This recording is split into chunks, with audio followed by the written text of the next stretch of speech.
दिल से जो बात निकलती है असर रखती है, पर नहीं ताकते परवाज मगर रखती है। आयरन ओर है वो 62 से 63% तक का माल है और आज रशिया में 27% लेट्राइट जैसे माल को अपग्रेड करके 65% बनाया जा रहा है। अभी हमारे जीएम साहब हैं, इनके पास कोई पावर नहीं है, इनका पावर सिर्फ तनख्वाह लेना है और भिलाई स्टील प्लांट से ऊपर से क्या आदेश है उसका पालन करना है। आज इन्होंने कहा हम बेनिफिशियन का प्लांट ला रहे हैं। टेलिंग डैम में जो कचरा इकट्ठा है वो कचरा इकट्ठे माल को अपग्रेड करने के लिए 3 बार टेंडर हुए, कैंसिल होने के बाद पीछे पड़ के मैंने कीचड़ से आयरन ओर निकालने के लिए 65% एफी कंटेंट माल बनाने के लिए टेंडर में हमारे समधी को और बीएसबीके वालों के साथ जुड़ के उनको काम करने के लिए बोला, क्योंकि उसमें 34-35 करोड़ रुपए लगने थे। मेरे पास 35 करोड़ नहीं थे, नहीं तो मैं खुद ही लगा देता। और अभी यहाँ पे लगभग 1 करोड़ टन कीचड़ पड़ा हुआ है जो टेलिंग डैम में जाता है। आज जीएम साहब ने बोला कि हम उसमें सिलिका का मात्र करने के लिए एक प्लांट आ रहा है जो 8 साल चलेगा, जिसमें 14 आदमी लगेंगे या 26 आदमी लगेंगे। ये राजरा के विकास की कल्पना नहीं है, ये पगार लेने की चिंतन है और बेवकूफ बनाने का एक आइडिया है। मैं खरी बोलने का आदी हूँ, मेरा किसी डर नहीं, मेरे ठेकेदारी कोई दरकार नहीं। जो हकीकत है उसको समझा जाना चाहिए। इस धरती में पहले मुखर्जी साहब के जमाने में जो इस क्षेत्र के फाउंडर मेंबर रहे हैं, मतलब प्रोस्पेक्टिंग का काम जिन्होंने शुरू किया और एलिफेंट में बैठ के प्रोस्पेक्टिंग की है। पहले टाटा वाले यहाँ खाल खोलना चाहते थे, फिर पावर की प्रॉब्लम थी। उसके बाद मुखर्जी साहब ने जो एक दिशा दी और 2 साल के अंदर में महामाया माइंस, दानीटोला माइंस, दल्ली, झरनदली, कोकान, ये सारी माइंसों का विवेचना करके भिलाई स्टील प्लांट के नाम से सारी खदानें आ गई। 1975 से प्रोस्पेक्टिंग शुरू हुई रावघाट में और आज 1922 में पहली रेक 4,000 टन माल सिर्फ आया है और 400 करोड़ रुपया सीएसएफ के जवानों की सैलरी के लिए दिया गया है पहाड़ की रक्षा के लिए। वो पहाड़ की रक्षा नहीं है, वो नक्सलाइट समस्या से निपटने का निदान है।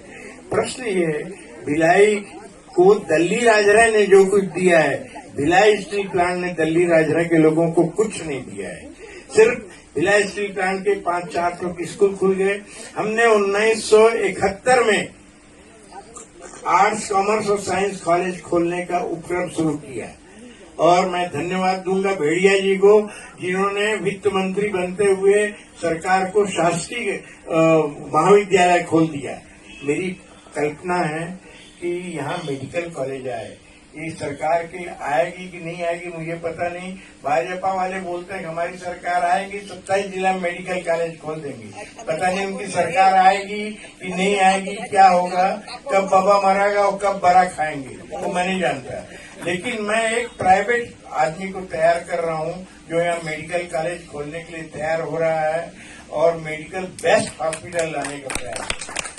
सरकार की क्या योजना है, दिल्ली राजनांदगांव का मेडिकल कॉलेज 400 करोड़ की लागत से बना है। वो रमन सिंह जी वहां के विधायक थे, इसलिए वहां पे आ गया और पूरे छत्तीसगढ़ का बेस्ट मेडिकल कॉलेज है। लेकिन टीचिंग स्टाफ बढ़िया होना चाहिए। यहाँ राजरा में इतनी जगह खाली पड़ी है, यहाँ इंजीनियरिंग कॉलेज क्यों नहीं होना चाहिए? यहाँ के बच्चे जो ध्रुव पढ़ने के लिए जाते थे, आज 2 लाख बच्चे इस कॉलेज से पढ़ के निकले हैं। यहाँ इंजीनियरिंग कॉलेज होना चाहिए। भिलाई स्टील प्लांट की बहुत सी ट्रेनिंग सेंटर है। यहाँ माइनिंग स्कूल होना चाहिए जो चिरमिरी में है, धनबाद में है। यहाँ के बच्चे फोरमैन बने, माइनिंग मेट बने, जिनकी तनख्वाह रिटायर होने के बाद 1-1 करोड़ रुपए भिलाई स्टील प्लांट से मिलती है। मैट्रिक पास लड़का उसमें आगे बढ़ सकता है। आज देश की अनंत समस्याएं हैं, वो है बेरोजगारी। और बेरोजगार क्यों हो रहे हैं? पहले कुम्हार का लड़का कुम्हार बनता था और नाई का लड़का नाई बनता था, व्यापारी का लड़का व्यापारी बनता था। अब हम हर आदमी को पढ़ा रहे हैं, इतना पढ़ा रहे हैं कि कलेक्टर की एक ही पोस्ट है और कलेक्टर एक ही बनेगा। प्रश्न है, इन बेरोजगार लोगों को रोजगार कैसे प्राप्त होगा? राजधरा का उत्थान जो है, पहले क्या था कि मैनुअल माइंस कल्चर होता था। मैंने दिल्ली राजधरा में 800 आदमियों को एक दिन में नौकरी दे दी, 800 आदमियों की। आज बिलासपुर प्लांट के एमडी के पावर नहीं है वो एक आदमी की नौकरी दे सके, चाह के भी। हमने चलते फिरते सेकंड शिफ्ट चालू करने के नाम से 800 लोगों को रोजगार दिया, एक दिन में सेकंड शिफ्ट चालू कर दिया और उनकी भर्ती होगी। पीएफ प्रोविडेंट फंड कटने लग गया, वो रेगुलर हो गए, कई रिटायर हो गए। बोलते हैं भैया आपके भर्ती करने से मेरे पास 80 लाख रुपए रिटायरमेंट के मिला है। मेरे पास आज 80 लाख नहीं है, लेकिन उसको 80 लाख मिलने में मैं बहुत खुश हूँ। इस धरती पे मैं चाहता हूँ मेडिकल कॉलेज आए, इंजीनियरिंग कॉलेज आए और यहाँ के लोग, यहाँ के जो नेता आते हैं, इनको बहुत आपने माला पहना दी। मेरा ये कहना है कि गुहन योगी से कुछ सीखिए। उसने एक बात बोला था, जीना है तो मरना सीखो और कदम कदम पे लड़ना सीखो। हमने हमारे एक मित्र थे, उनके घर में एक तोता था। वो तोता ने बोला भाई मैं वहाँ उस गाँव जा रहा हूँ, तो मेरा उसके मालिक ने बोला मैं गाँव जा रहा हूँ। तो बोले मैं आप गाँव जा रहा हूँ, मेरा एक गुरु वहाँ रहता है, उसको मेरा राम राम कह देना।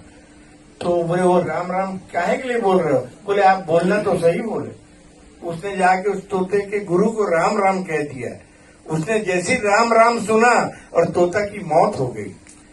तो उसने जब वापस लौट के आया, तोता ने पूछा कि मेरे गुरु से आप मिले थे? बोले हाँ। तो बोले क्या हुआ? बोले गुरु आपकी बात सुने और मर गए। तो उसका मतलब वो भी तोता भी मर गया। तो लोगों ने ये समझा जिसको आजाद होना है, काम करना है, सीखना है, उसको मरना आना पड़ेगा। जीना है तो मरना सीखो और कदम कदम पे लड़ना सीखो। बेरोजगारी की समस्या के निदान मैनुअल माइंस कल्चर को फिर से जिंदा करना है। अगर यूनियन वाले कुछ डिमांड करते हैं तो उनकी बात को सुनो, थोड़ा बहुत उनकी समस्या का भी निदान करो। मुझे वो दिन ख्याल है जब दिल्ली राजधरा में मैनुअल माइंस काम करने वाले मरीजों के लिए एम्बुलेंस उपलब्ध नहीं होती थी। डीसी मेहता ने स्पेशल एमडी से अप्रूवल लेके एम्बुलेंस की व्यवस्था की। तब यहाँ जो नियोगी जी के प्रयास से प्रेरणा देने वाला मैं हूँ और 2 लाख रुपए का पहले मैंने कंपनी से उस हॉस्पिटल के बनाने के लिए फाउंडेशन के लिए, अभी जिंदा है गणेश चौधरी और चंद्राकर वगैरह, उनसे पूछा जाए कि हमने बोले आपके मरीजों को तकलीफ होती है, वहाँ भिलाई जाना चाहिए, यही छोटा अस्पताल होना चाहिए, उनका इलाज होना चाहिए। मेरे साथ गुहन योगी के 179 एग्रीमेंट हुए हैं, कभी 5 पैसे के लिए, कभी 3 पैसे के लिए। मैंने समस्याओं से घबराया नहीं। राजधरा में 4 गोलीकांड हुए, हमने सब समस्याओं का निदान किया। लेकिन ऑफिसरों ने क्या किया, इस व्यवस्था को, मजदूर को धीरे धीरे धीरे रिटायरमेंट करके मैनुअल माइंस कल्चर खत्म कर दी। आज की आवश्यकता है, इस देश में करोड़ों लोगों को रोजगार मिल सकता है। सीमेंट फैक्ट्री वाले 800 एकड़ की लीज लेके बैठे हैं और 50 एकड़ में खाली काम कर रहे हैं, सिर्फ 50 एकड़ में। अगर 25% जमीन में मैनुअल माइंस को काम दिया जाए, उनके प्रोडक्शन का 25% मजदूरों से भी कराया जाए, आसपास के गांव का विकास किया जाए, ये चिंतन किसी का नहीं है। यहाँ नेता 5 साल का समय पूरा करता है और टाइम पास करता है और झमेले में नहीं पड़ूं। ऑफिसरों की भी सोच क्या है कि मेरे को तनख्वाह मिलते रहे, विजिलेंस की इंक्वायरी मत आए। इस समस्याओं को निदान के लिए हमको आगे आना पड़ेगा। हम इनके भरोसे पे कुछ चीज नहीं सोच सकते। बहुत माला पहना दिया इन लोगों को, आपको ये महाना पहनाने के पात्र भी नहीं है। आज इस धरती की आवश्यकता है लाखों लोगों को रोजगार देने के लिए और पढ़े लिखे बच्चों के लिए। अगर हमारे यहाँ पे इंजीनियरिंग कॉलेज होगा तो यहाँ का इंजीनियर लड़का कल भर्ती होगा। यहाँ के राव घाट जो है उसमें 100 साल तक के लिए आयरन ओर है। एक छोटा सा एरिया इनको दिया जाए। कोऑपरेटिव सिस्टम से अमूल वाला जब इतना बड़ा काम कर सकता है तो कोऑपरेटिव सिस्टम से खदान नहीं चल सकती। यहाँ के बेरोजगार के लोगों को कौन काम देगा? यहाँ के काम देने के लिए हमको ही सोचना पड़ेगा, इनको विरोध करना पड़ेगा। बहुत माला पहना दी, मैं माला पहनाने के विरोधी नहीं हूँ, मैं भी सम्मान करता हूँ अतिथियों का और हर आदमी का सम्मान होना चाहिए। लेकिन जीवन स्तर अगर हम उठाएंगे नहीं, पहले लोग साइकिल में आते थे, आज मोटरसाइकिल में आ रहे हैं। प्रश्न क्या है? मोटरसाइकिल और साइकिल आज हर घर में टेलीफोन हो गया है, सबके खर्चे बढ़ गए हैं, परिवार में खर्चे इतने बढ़ गए हैं। हमने तो 1 रुपए 96 में कॉलेज की फीस दे के पढ़ाई की। आजकल PP1 PP2 के बच्चों को 25,000 रुपए देना पड़ता है, 50,000 देना पड़ता है, कमाई का सोर्स नहीं है। ये समस्याएं अनंत है समाज में। अभी यहाँ मैं साहित्य सम्मेलन में फोकट का प्रवचन दे के समय आप लोगों का बर्बाद नहीं करना चाहता। मैडम के सम्मान में 2 लकीर की बात कहना चाहता हूँ।